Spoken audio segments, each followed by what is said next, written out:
Сәлеметсіздер ме? Бүгін аттестацияға дайындық есептерінің біріншісін талдайтын боламыз.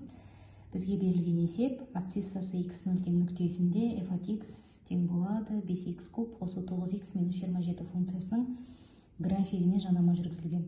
Жанама мен ox осінің қиылысу нүктесінің абсциссасын табыңыз.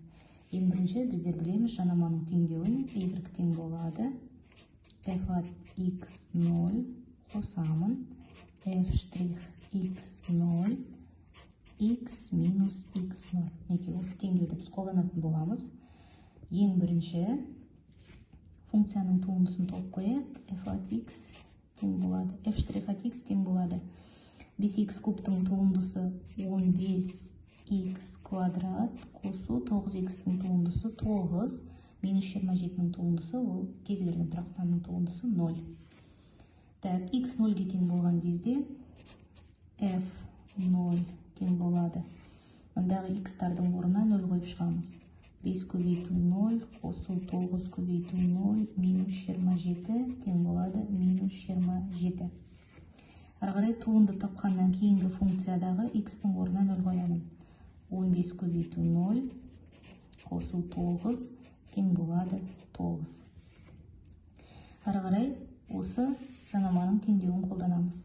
Y тең болады f от x0 ол бізде мінекей минус 27-ге тең минус 27 қосу f от штрих x0 ол бізде 9-ға тең 9 x минус x0 дегеніміз ол 0-ге тең.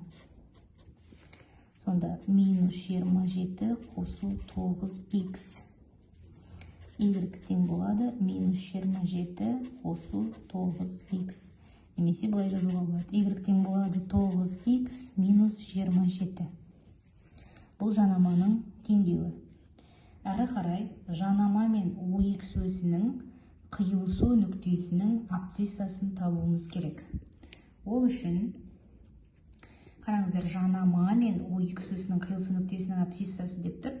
Сондықтан осы жанаманың теңдеуі мен ox осінің қиылысу нүктесі дегендіктен бізде y 0-ге тең. Осы екеуінің қиылысуын табу үшін біз оларды теңестіреміз. Сонда 9x минус 27 тең 0. 9x тең болады 27, x тең болады 3. Так, мінекей. Нүктесінің абсциссасын табыңыз, сонда жауабы 3-ке тең. Яғни мына жерде 0 қайдан шықты десеңіздер, ox осымен қиылысу, яғни ол жерде біздің y-іміз 0-ге тең болады.